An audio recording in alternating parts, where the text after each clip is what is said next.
commentinga olunaku olwaleero nzize na mwana muwala Natoro Junior agenda kubanga yeyanjula gye bujjakaawo ate tulabe nga tugenda maaso. Nyongera okujjukiza gwenna ali eyo nti bannaffe aba Biva Organic be bokka abajjanjabisa obutonde basanga Mengo mabega w'ekizimbe Masengere akazimbe kali awo kalungi nnyo nnyini ddala. Biva Organic Dr. Senjobe kutuusaako eddagala agamba nti ajjanjabisa butonde mmere eddagala. Gendayo akoleko ajjanjaba endwadde ez'enjawulo, fibroids, hemorrhoids, abasajja abenyoma mu kisenge mugende yayina ka wake up call agenda kubanga akola obulungi obutagambika. Nsanyusa okulaba Natoro Junior. Kusanga mukwano. Ogamba otya? Bwe tutyo mpola mwetuli. Mpola mpola. Mwetuli. Buuza ku bantu. Abatulaba mwenna erinnya nze Natoro Junior eyagenda mufako kubuza amabeere n'olw'ensonga eyo tebagambuuza. Sikakubuuza. Ate bagambuuza. Bwe tutyo bwe tutambula. Okay. Amanya gamatuufu bwange. Erinnya lyange nze John Kasibante Sentamu. Gwe John Kasibante Sentamu Wembogo nako kagattako. Abembogo bamikisa. Wembogo. Okay. Bwe tutambula. Bambi. Yes. Tuze tukulaba emikolo egy'enjawulo abantu baku invitinga ku mikolo gyabwe nojja no entertaininga. Natoro Junior nga tetunagenda bino mu entertainment akola mulimu ki oba yasoma kyenkana tugendeko mabega katono tulabe ku bayo we omutonotono azaalibwawa ajja ate Kampala bikyawe bityo. Okay, Kasibante John Sentamu nazaalibwa tata wange kati omugenzi. Sorry. Yafa 2012. Yatuleka tuli baana bato. Ne tubeerawo n'ensi mpola mpola. Then kuba yafa ni P6 naye ne tulemezaamu ne tusoma ne tumalako senior ey'okuna ne tugenda paka senior mukaaga ne tudda mu business administration. Era nkolanga manager wa Sako eya Wokota Sako esangibwa neyo Mpigi mu town. Bwe tutambula. Ndi wano ne bachelor holder muntu ka degree kwe kali kugamba omuntu akola business era nembeera manager mu Sako eyo. Omuntu kati buno budde manager wa sente bwengamba nti bampeyo kasente ensonga nga zikolako naye Sako zibeera ziwola ku kasente ebintu byenjawulo tusevinga n'okuwola bwekito bwekiri. So mbudde bwange obweddembe nga siri mu mikolo mbeera ku mulimu ogwo. So abalowooza nti Natoro Junior abadde talina mulimu era alya kwogwo omulimu mukitegedde. Is a manager mu banka oba kayite ka Sako akawola na savinga. Okay. Otandika otya? First and foremost omulimu guli ogambe guli Mpigi. Gy'owangaalira? Gye mbeera. Obeera Mpigi? Mbeera Mpigi. Era ebbanga lyange lyonna eryo lya industry eno gye nva n'entabaala ensi. Yes, era gye natandikira byonna Mpigi. Okay. So kitegeeza twadde bamukisa twakubidde oli Kampala.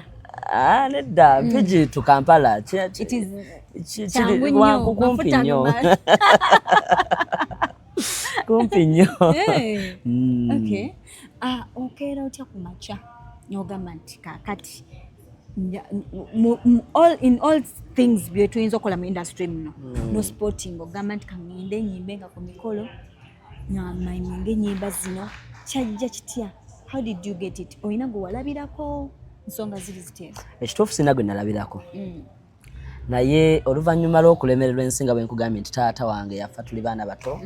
So okubamba n'okuyingira senior 1 yafa ndi mu P6 kati maama atetenkanyiza n'akuyingiza P7 n'ogimalako kati okuyingira senior 1 ne lufuuka olufumo nti kyali kizibu. Era senior 1 yange first term saagisoma, second term nengezaako ne bagoba fees. So challenge eyo yandeetera okubeera nga neebaka buli kiro nga ndowooza kiki kyenzizaako kiki kyenyinza okulaba nti nange nkola ki neeyamba. Bwentyo najja na idea eno nga naye sisobola kuyimba ng'omuyimbi ku mikolo. nenkirowoozaako nebbanga lya myezi ng'ebiri. Olwo ng'ovuddeyo mu ssomero maliriza? No, in my senior one. Okay. In my senior one, ntandika, nkirowoozaako, nkifumiitirizaako, ntandika. Nengamba nedda, kangende ng'omuyimbi, nyimbe n'amatovu, yali amaze omukyalo okuba akayimba ka okuzaala kujaagaana. Kayimba ako, kati nga alina n'akayimba kano, ono gwe nnonze mu bangi. Oyo kakayimba ako, so nentandikiraawo. Nengenda ne masteringa nentandikiraawo. Nenoonya emirimu empigi eyo, nenoonya ewali akakolo. Ne bampa chance nenyimba, ne banfuwayo emitwalo gyali ndowooza nga 9. Kati ebiseera emyaka 11 omuntu ne bakufuwa emitwalo 9. Wow. Kiringa 9. So emitwalo 9 egyo gyampa inspiration nene nnyo okulaba nti ntandika, okulaba nti nange mbaako kyengira. Then nayingira system nembako ne bennasanga mu mikolo ne bakuwa guidance wano kola boti nentandikira. Natandikira. So mu mbeera bwentu natandika sina mpadde ekirowoozo, natandika sina mpadde nti kwata gomesi kwata kino, naye Katonda yantikako omwoyo w'amagezi nannuŋŋamya bwentu bwe natandika olugendo lwange. Ate in the course Stabua naye yali amaze okukyaka mu biseera ebyo. Nentandiko tuli mu myaka that is 2020, that is 20 natandika 2015. Yes. Kati 2015 2016 Stabua naye akoze eki ali ku peak. Ningamba nedda kubuukira etokota kambukira Stabua ono. So nenyimba kweraga nali kaana kato naye nga ndi kalungi. I know. Wafaanana maama wo? Safaanana nnyo mami naye ndowooza bulungi bwafa. Bukuluma. Obulungi bukutta. So nembuukira etokota nenyimba Stabua oyo. Nemuyimba n'abantu ne banyumirwa. Nengo oli kalenzi kato senior 1. Olo nyingide senior 2. Yes. So ndikana kato nfuna sympathy y'abantu. Yes. Okulaba nti mwana muto naye akola ekintu ekiyinza okuba eky'omuntu omukulu. Munnaye nentandikiraawo Stabua ne muyimba olwakuba oli wa mukisa. Nekikwatayo. Awo tuyingira 2017. Yes. Awo kwe kumpa erinnya lya Stabua Natoolo. Abantu. Abakubira magamba Stabua. Stabua lwaki tojja n'otuyimbira mwana waliwo akagize. Kakati nentandika okuyimba ezo ennyimba 2-3 eza Natoolo. Olwo Irene nemukola ki? Nemuze ebbali nentandika Natoolo oyo. Abantu nno ne banjagalirayo bambi. Abantu ne banjagala 2017 awo. Tuyingira 2018. Ekintu kikutteyo. Abantu batandise okukola ki? Okwagala, okumanya. Kati mbiseera ebyo ndowooza nasinkanako Stabua. Nasinkanako Stabua ku mukolo. I remember. Gwe gumu gwogenda performingako ne Stabua bamuyitidde ddala. Kati olwo ntuuka. Kati nga omanyi pia oli serebu. Nate ng'owulira oli eager okukola ki? Okwogerako naye, okumumiitinga. Nange nempapalaawo ne nkoze ntya. Stabua olwamala okuyimba nali ndalaba emmotoka ye nentuukawo nga mami nze Ashraf nsika eddiini eri Mali nakubuuza ate Ashraf lyazze likyanga gwe Joseph nze John kati nsika eddiini liri jukira omusiraamu ku musiraamu. Connection ekola ki? Amagezi gagenda kutta kimanyi? Amagezi agakola omuntu gagenda kutta. Kati nsika connection. Mami nze Ashraf naye nkwagala nnyo nange nkola bino. Gwe Ashraf? Yes. Salaamu alaikum. Nga mbimanyi. Ngatomanyi gwe baddamu. Nga simanyi baddamu. Atuledde salaamu. Kati olwo nga muli ogamba wali omugambi nti gwe Ashraf naye salaamu naawe togimanyi. Kati nagitetenkanya naye yagiraba nti eno. I know. Kati etanyamba nti nayogera erinnya nga oba mutabani oba kiki oba manager oba ki nga naye Ashraf. So katika connection ne kajja mangu naye ne kaggwawo mangu olw'ensonga Salaamu yannemukola ki Salaamu yannemukugira naye yangamba it's okay naye omuvubuka oyo nangamba naye erinnya lya Stabua lyejjeeko. Lyejjeeko bikole naye kola ki erinnya likole ki lyejjeeko. Kakati awo nzire ewaka kubeera brand kati nzire ewaka erinnya bangana ndikole ki kyokka ate abawagizi bampitaani Stabua Natoolo kulaba kakati kye nakola nga ntuula ewaka nga ndowooza naye nga waliwo omuyimbi gwe nawulirako yeyita Kafeero Junior. Eŋŋamba nedda oli ye Kafeero Junior kati nze Natoolo Junior.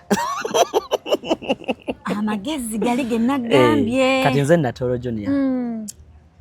Katonda no nansaasira erinnya ne linkwatako ne lintuukirako bulungi. Era okuva olwo abantu Junior. Nono mpulidde akuyita Junior abantu bamanyi erinnya lyange lya ddala. Nze Junior oliba tulikoze Junior kola Natoolo ebisigadde obirekere Katonda akole. So bwetu bwe twajja n'erinnya eryo erya Natoolo Junior paka kati. Natoolo Junior olwali otugambye bakugambye wejjeeko erinnya lya Stabua before wali weyita Stabua bali bakuyita Stabua bali bampita kati nawe n'oyagala brand ebeere kyekyo kati olwo coming up ne idea ya Junior Natoolo Junior tewalowoozaamu nti Natoolo Stabua Natoolo bw'anansanga era nga neeyita erinnya lino tewabeerewo embeera yonna olw'okuba nti nali mwana muto nafunanga sympathy y'abantu abasinga. Kati ebintu ebimu nange saabirowoozanga nnyo deeply nze kasita nafuna ekirowoozo yemanyi naye Katonda yansaasira Stabua bambi mami oyo si muntu mubi muntu mulungi nnyo kubanga office nagendako neeweeyo nemutwalira n'akalimu nenkola ekibuloka naye okimanyi oli mugezi nenkola ekibuloka ku mami naye muntu mulungi era yantegeera wadde nagenda siringa Natoolo naye yantegeera naye teyankalubiriza yamanya nti mutabani ayiriba yeeyiya so si muntu mubi n'akatono era jjukira naddamu ne musinkana era ku mukolo ogumu nga ne brand emaze okugira mufuwa kasente kange nayimba ne mufuwa kantu kange kubanga muntu mwagala ku mutima nokwata kasente ko akatono ke nayina nenkamuwa kubanga nali mwagala n'afuluma n'agenda n'olinya stage nenyingira stage n'okuba oluyimba lwava okuyimba nange ne banfuweera nange ne banfuuwa owulidde so muntu mulungi kyenyiza okumwogerako. Mu bino ebintu by'oyimba Stabua Natoolo ennyimba ze because kati bakuyita Natoolo Junior oyina ennyimba z'omikisingayo ez'abayimbi abalala oba oyimba za Natoolo strictly Natoolo Stabua era nga bw'owulira Natoolo omuntu atayagala Stabua Natoolo nange tugenda kunjagala kubanga nze gwe nasalawo okugendera mu lineage ye yoyo Stabua jju kati ofunye omukolo olina okubeerawo for a long time n'oyimbayo ennyimba za Stabua yes gyeziri nyingi naye waliwo zino ezaakuba ennyo ezo bwe ziggwayo tobeera out of stock neziggwayo nogaa kati ye kati nzizizzaako ki bannange omukolo guba ne program ate era omukolo gwonna sigamba nti bakuguza okuva ku makya paka lwaggulo tigogenda okukola babaako ne bannaffe abaki abalala so nsubira ennyimba za mami ze yayimba zimala okulaba nti programu yange ebeera covered bulungi. Nga tuvudde ku nsonga y'okubeera nti zimala ennyimba ziyimba bulungi tefunangayo muyimbi yenna yali akkubidde n'agamba nange nyimbaamu bu challenge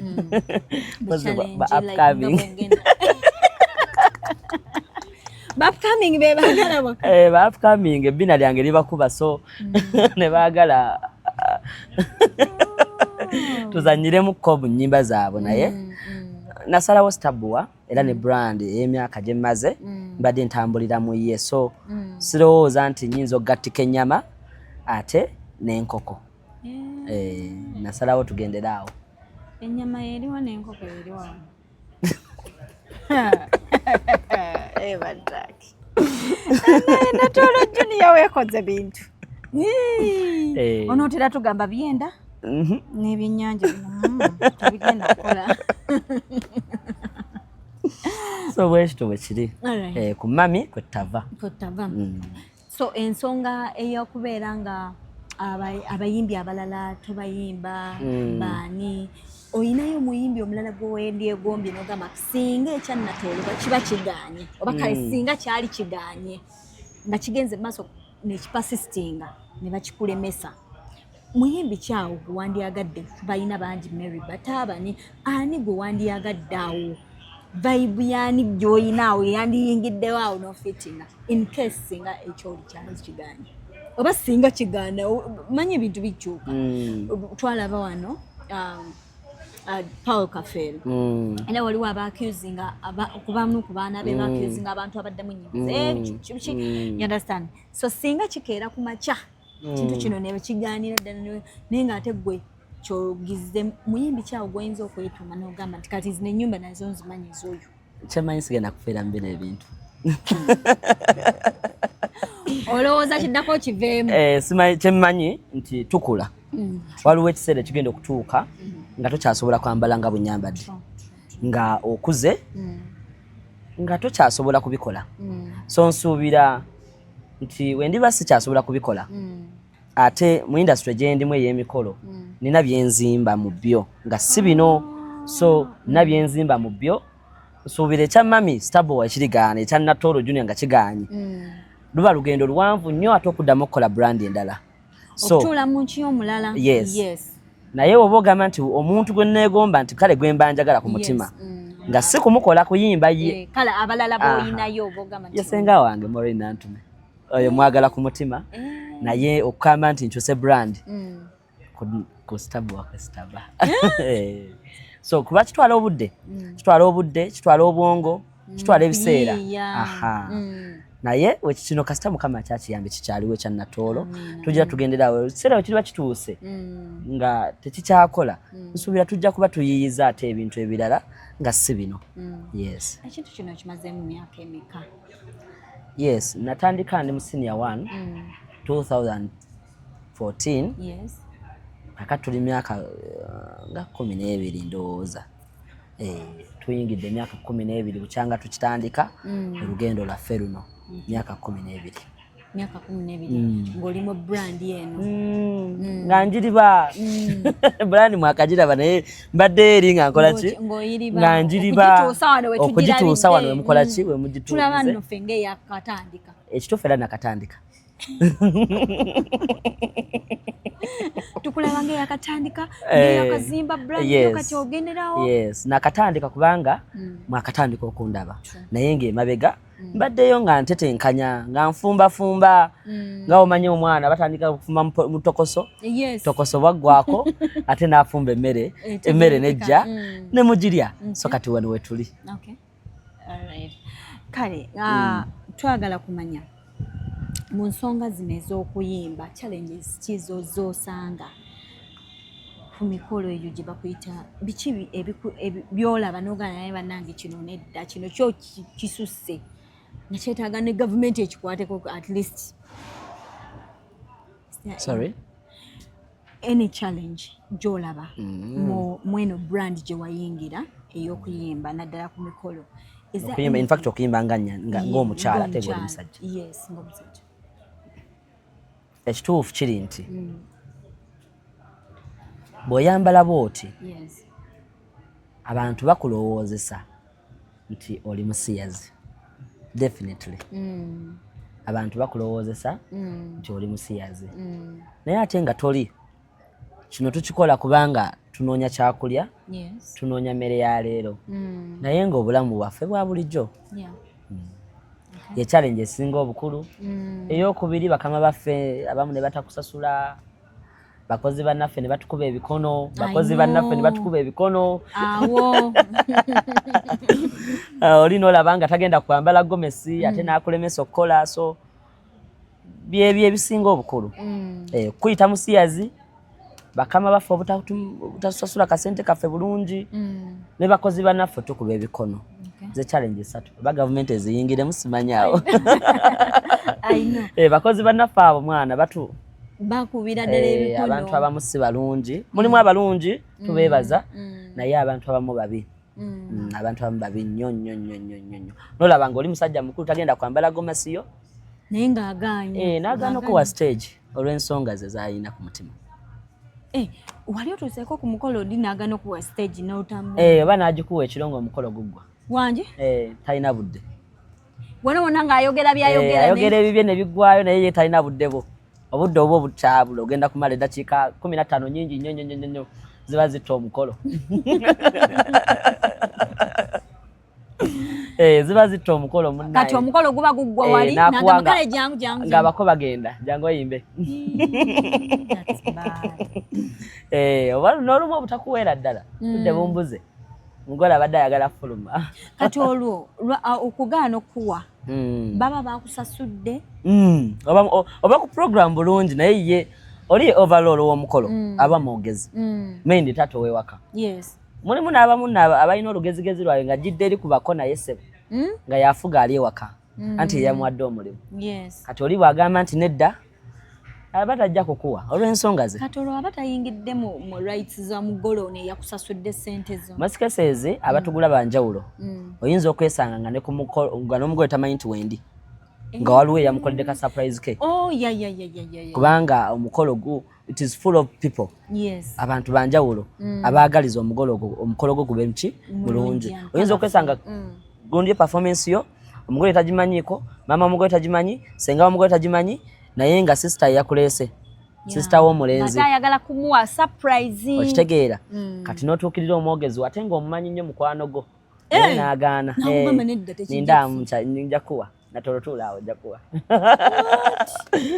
tetugendayo nnyo naye bakitegedde okabasonsese bakitegedde n'ebyo ebyewunzi neno gye tuli ewaffe emikono gyebiri ne mu State House gyebiri mu Parliament tewabirabye abantu babajjayo enkya n'eggulo kakati so embeera yeeyo gye tuyikola ki gye tutambuliramu ebirungi by'ofunye mu mulimu guno ebirungi bingi tebyogerekeka okusookera ddala twebaza Katonda okutukuuma ebbanga lino tuli nti okubeera mu industry eno emyaka 11 12 kyatendo kuba bangi bannaffe be twatandika nabo babivaamu tebaabiraba nga mulimu naye ffe Mukama n'atusaasira ne tugulaba ng'omulimu ne tusobola okugubeeramu paka ebbanga lino tukoze businesses ez'enjawulo obusente bwe batuwa obutono obwo tubutetenkanya ne tulaba nti bukola ki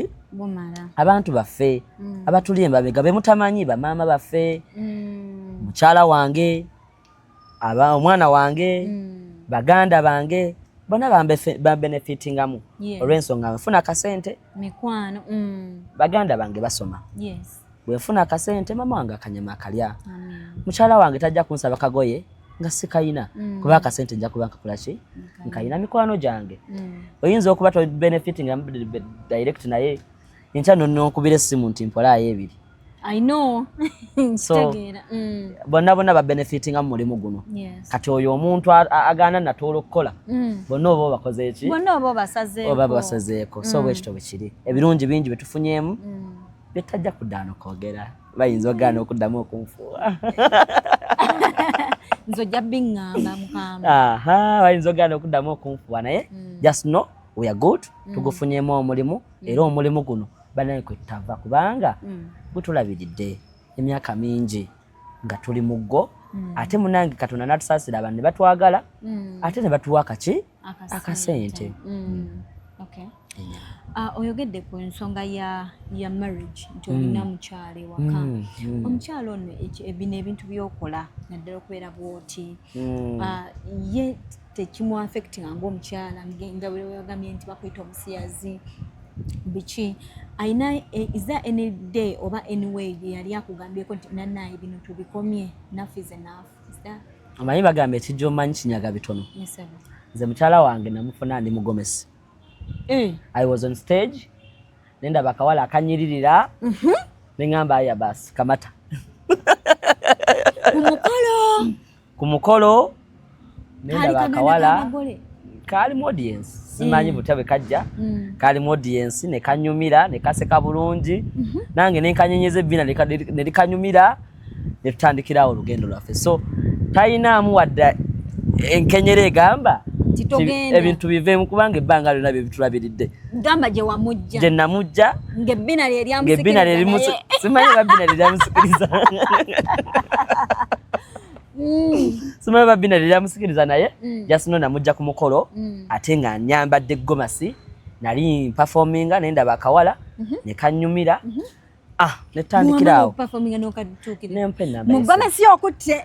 Nali mugomesi ne ngamba wanga akwata video tokwata kati mpa simu bampe namba. Ne bajimpa. Netandikira awo nga ne Nazara kwali ku mukolo. What? Era we twamaliriza ndoza wayitawe emyaka nge 3 netugenda ne tukyala. Kyembadde nzizaako tiyeye waabo. Tukyala.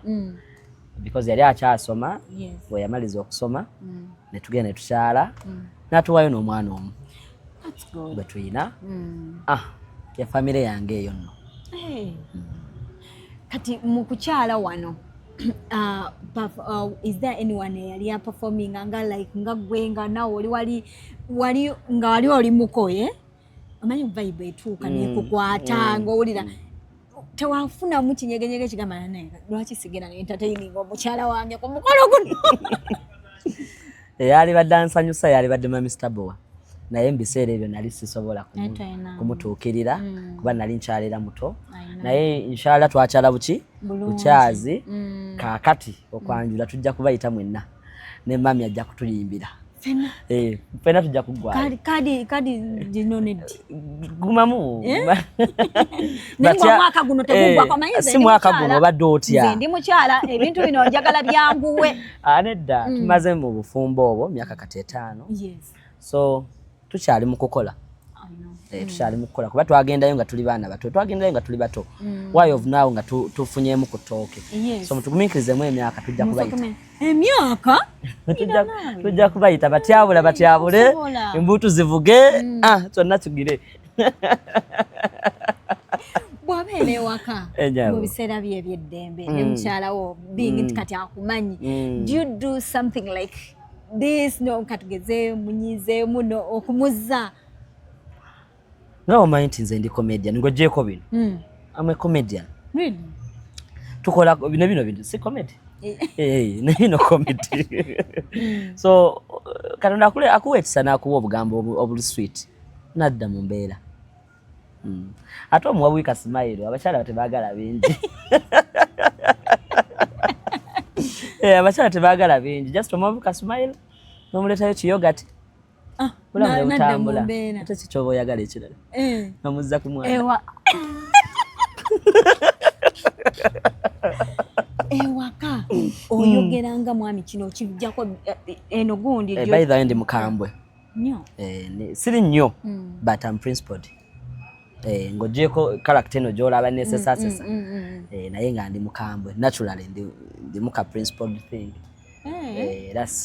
tojja kugira nnyo n'okisusa n'olowooza nti oli ku mukazi munno so wembeera ewaka mwami Kasiba nti akola ate akola nnyo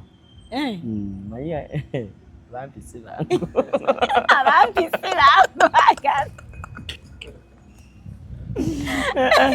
mwami Kasiba nti akola lwaki ekintu ekyo kiri bwekityo nti abasajja bampi oba abakyala abampi ani mumpi wano just mbuulizaako bampi buuza tuwulire abampi lwaki ekintu ekyo kiri bwekityo nti abakyala abampi oba abaami abampi nga ggwe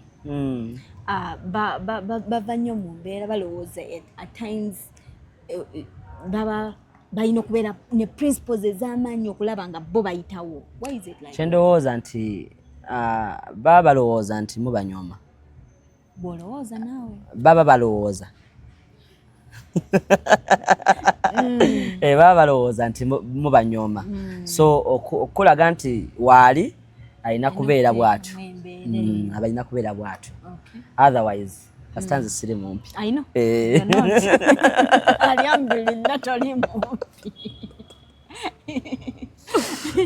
challenges zino ez'okutuuka I want some challenges kuside ene ya addressing you okulanga ofuna engoye makeup okubeera nga wigs ozifuna challenges obisanzo otya because okulaba because abantu abamu ozogendayo being into a man na feeling okuwa olugoye otambula ne skin na olina kuba makeup nga tasusala nga wa mchala obisango kyo kibalansinga ekikulu nze ngawe wagambye nti ndi mugezi ekituufu Katonda mwebaza nti nkwana emikwano agenda abantu ginyongerako n'okulaba nti nyongera okwenywereza mu katale kendimu kubanga sina mulingo gyeko biri byasako tewali mulimu mulala gwenkola ki gwe mmanyi kati nenywereza nnyo mu mulimu gwenkola ki gwendimu era njagala okutegeeza nti aba Harima Bridal basangibwa ali California Plaza Harima Bridal basangibwa ali California Plaza ku level 2 room number 133 bebanyambaza abo natta nabo mukago nti banyambaza nendabika bulungi ate n'abagole ne basobola okulaba nti babeera attracted ne bajja ne babawagira so mu ngeri eyo makeup tuyina muganda waffe gwe tukola naye wa JP Hair Clinic naye asangibwa ku Namaganda naye atukolako bulungi then twongera okwenywereza nnyo mu industry eno tuyina abaganda baffe tukola nabo aba entertainment abatyabula events abo nno mu kutyabula amazina abekansa abatyabula nabo twatta nabo mukago buli mukolo tugenda nabo ne batyabula okiwulidde then ne baganda bange nabo sobola beerabira aba team Happy Boys abo bakatumwa tebakubye emperebererula era nabo omukolo bwe banga buyiseno nabo bagamba nti nabo kati eyo ye tiimu kiki kyembadde nkulaga nti wembanga nkutta omukolo tujja ne tiimu eyo nabo bafuneko nenatolosobola kumweragira naye Junior gyali akola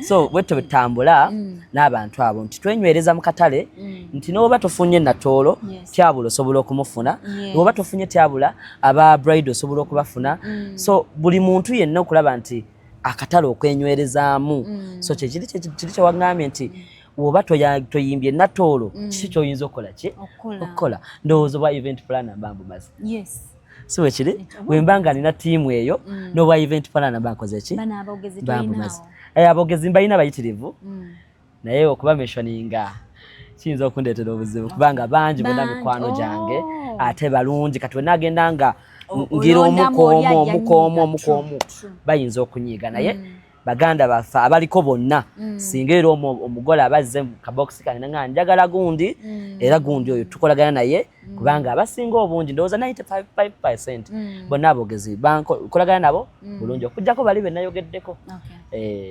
watandika okukola omulimu guno ng'oli kaana kato then idea ne bakutandika okuwa ideologies ez'enjawulo tandika okwambala gomesi tandika okwambala wigi this and this mu kwambala gomesi zino I know wali tewali akumanyi by then expenses zino wazi countinga ngotya wazisanga ngotya funa gomesi na wigi wa makeup ngatto wabikola ngotya ekituufu kuchenga to sister wange nambonyabonya nnyo kubanga akagere kagala okufaanagana so bw'okutula eno n'agula endala nayo n'oginona n'akutula endala so oyo namubonyabonya nnyo bw'atu bange kasisita kange kati then egomesi nafunangayo egomesi n'ogulayo gomesi $8,000 n'ogikuba nga buli mukolo yegenda nedetamininga nga times 2 omwaka ng'ofuna eya January paka gwa 8 n'ofuna ey'ogwomwenda paka January so bwekityo bwe twakikolanga naye naja tinulu mpungu bambe aja tinulu mpungu oyo bwe natuuka nga ntandise okugira yandaba nampita natandika mpungu akyali ekyali mami gyali aja tijali bambe gyali muntu mulungi nnyo era ali bulungi. Nali muto nga mpulira Hajati n'olumpungu wali ku Mukwano Arcade. Yes, era dduuka lyewe lyali awo. Wali nnyo. Kano kakole nnyo. Tujja kasalamu. Tuddemu tukamuweereza mpe ku ssente. Kakati Hajati n'olumpungu oyo bambi naye yanyambazanga. Wali ku Mukwano Arcade awo. Akyaliwo era emirimu agikola ki? Agikola. Atunda bugomesi obulungi. Sijja kumwogerera. Ojja kumuyitako wano. Hajati n'olumpungu yagigula. Ojontwaleyo my connection. Wali ate Hajati mumanyi bakusima bakusimba. Ojontwaleyo ampeyo ka interview. Inshallah. Mubuuza ebibuuzo byange awo. Hajati bambi yantwalanga mu mikolo egy'abagagga. Mugagga. Oba ne muno mu bagagga twagala na mwali. Simanyi sijja kwogera bingi naye Hajati oyo bambi yantwalanga ku mikolo gy'abagagga ng'ate ye akuwa omusaala n'ez'okufuuwa n'azibala najja nazo. Akusasula akuwa omusaala n'asatu ag'okufuuwa najja nago. Asatu? Nga mukola sente. Hajati kasita Hajati omukooneramu gwe. Hajati mukwano nze siri wa mukolo naye nze nsobola okupromotinga bridal shop eyo. Hajati okufuuwa tujja kubiraba. Gwe bambi Hajati ng'alina omutima mulungi. Hajati muntu mulungi. Bwekityo bwe kiri. Okay. Alright. So ensonga ez'okubeera nga oyimba ku mikolo egy'enjawulo, oyimba ku mikolo gya wedding introduction zokka oba n'emirala? Kubanga nze lwaki nkubuuziza ekibuuzo ekyo, nze emikolo gyonna gye nkulabako obeera mu gomesi. Ate waliwo emikolo egitakolinga for gomeses. Yes. How do you do that? Kakati ku nsonga eyo manyi tuli mu Buganda. Ate omukyala gwendi presentinga Hajati musiraamu stabwa nali badde banyambala sharias naye nze nasalawo kwepromotinga nga nyambadde gomesi eziweesa omuntu ekitiibwa omuntu nagumira bulungi. Tojja kunsanga nga neweebudde nyambadde bulegingi nyambadde nedda. Naye ate emikolo gyonna kuba kusanyuka nawe ba birthday bampita naye nze nasalawo kwebrandinga nga nyambadde gomasi olw'ensonga gomasi ejjayo ekitiibwa ky'omuntu ejjayo ekitiibwa ky'omukyala so nasalawo ne branding bwentyo pozi nga toyagala gomesi tojja kumpita nga tayagala gomesi tajja kumpita because nze nasalawo ekyo kwambala gomesi n'ojja kubamu akafaananyi omukyala omukulu yenna ali myaka 43 kuba yitageti gye tutagetinga bonna ojja basanga mu myaka egyo bayambadde ki ate nga kabanyumidde so lwaki nze mba neeweebuula ate nyambala obudress ate ng'omuntu gwendi mu kumayiminga ennyimba ze takikola ekyo. Yes. So singa mbadde ngenda mu bashiba awo nali badde nyambala ojja kasalamu. Naye it's okay. Yeah, bashiba bo it is another vibe. They are the brand with checoringa for. Shiba, Cindy, Karoka Sita, that side is different. They are the brand yeyo. Era boyimba shiba no yimbira mu gomeso bowe mudde. True. So chire? Yeah. Oba to yes. Naye kate no brand jetambuza. Checoringa. Okay. Yes. All right. Wali ofunyeko omuzadde yenna because kati bino ebintu by'emikolo ngambye oyina package y'emikolo. Is there anything kyokola ngoba nogamba nti oba mbuulirira ku bantu nkatugeze abaana bagenda mu bufumbo? Is there anything wali ofunyeko omuntu yenna agamba nti bana nsaba ombuulire kuba obeera ku mikolo biki? Is there anything like that? Nange ndowooza neetaaga kubuulirira.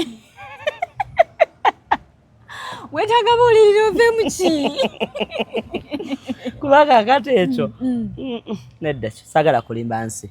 Yes. Era tojja babuulirira anyway. Fena tuli baana tetumanyi nnyo lwakuba nti oba oli awo twekuza olw'ennaku yaffe gye tulina. Yes, naye nga naffe tuba kyakubuulirira naffe twetaaga kubuulirira. Akatoleke k'abantu basiibule. All right. Mikwano gyange mwenna bambi tudde mu butoye. Okay. Ekyokubulirira? No. Wali. Okay. Mikwano gyange mwenna bambi. Abali eyo mbalaba nno bangi mbalaba sibamanyi naye mugezezaako okunoonya ne mumanya. Bannange ensimba. Mwatandise n'okufuna erinnya tiimu junior jo. Mikwano nsimba. Nze ani Natolo waabwe ew'empigi. Mulekwa waabwe bambi ne munjagala ne musobola okulaba nti mumpanise. Mbasuubiza kukulembeza kigambo kimu mpisa butabayiwa nakubawa kirungi nakubawa kisinga mbeebaliza ddala mwenna bakama baffe abatuwadde emirimu abatwesiga oli n'akurecommending ati Junior ono yali kusanyusizza omukolo gwo nga tomumanyi n'olaba bulabi video ze n'ogamba yes ajja kikola n'onzikirizaamu nga tomumanyi tondabangako n'ompa omukisa nze ani mukwano weebale nnyo weebalire ddala bakama baffe aboogezi mwate embeebazaamu ak'ensusso mikwano mwe mutuwadde omukisa okulaba nti buli omu atukola ki atulaba nange njagala okwebaza Mwami Tegusulwa okumpa omukisa mubasanyusa abangi bonna mubadikula bangi I know. Era badikula no. Kubanga kati bino betukola abantu bangi tebabirabanga. Yes, naye n'atuwa omukisa naffe ne tujja tweyogereko ate ensi etumanye Omukama Katonda akunjagalire akuwe kyasinga okwagala. Okay. Akasemberayo ddala. Ebisale biri bitya byamaanyi nnyo because waliwo abantu abalenzi obbereeyo naye ng'akutiisa amaaso agamba musajja omulabe ku mukolo gw'oli n'oli naye omukyalo oyo sorry omukyalo oyo mulabe ku mukolo gw'oli n'oli nga performinga naye ayinza okuba wa bbeeyi abantu babulire ekyo no kubulyeko kyantuuseeko ku lw'omukaaga nayambadde n'ennyuma nenteekako akasaawa kange ak'ebbeeyi omukyala nagamba sijja kumufuuwa 5 zange kubanga ekyala kirabise buki bulungi nantiisa amaaso n'ettaano n'azinfiiriza ate nga nabadde kitufu nzeetaaga. So bakama baffe temutya bwe jangu ebisale ebyaffe byakwogerezeganya nina kino twalikoze bwe tuti ate ndi muntu ayogera obulungi njogera bulungi nnyo ne bakasitoma bange woba ozze ng'oneetaaga ng'oli serious tetusobola kulemagana. Kale nze Julie Potential wane waffe amasavu gaggwa gookya badde ne Natolo Junior omukulu ow'Embogo Kasibante Sentamu Jooni. Yeah, I think that's the name. Mami mundabire. Omulungi Nakalanze yanzaala mutumiddeko nnyo. Mama akuzaala then omukyala owawaka. Omukyala nina omu omukyala wa ali omu mukyala wange anti era gongande sweetheart wange Shakira wange abadde omanyi nti wange badde ngamba gwera sweetheart wange Shakira wange omu bwati #magnet nkwagala nnyo mukwano kubasajja bonna n'oluddayo Natolo waabwe. Thank you. Yeah, thank you so much Shaki okubeera nga walondayo omwami ono. Nze nno abakyala mbawe ekitiibwa naddala ababeera mu bantu ababeera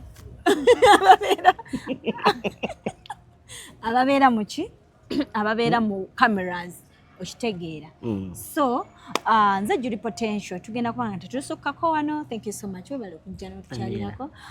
Tujja kubanga tweyongerayo olundi. Bye bye. Mwena.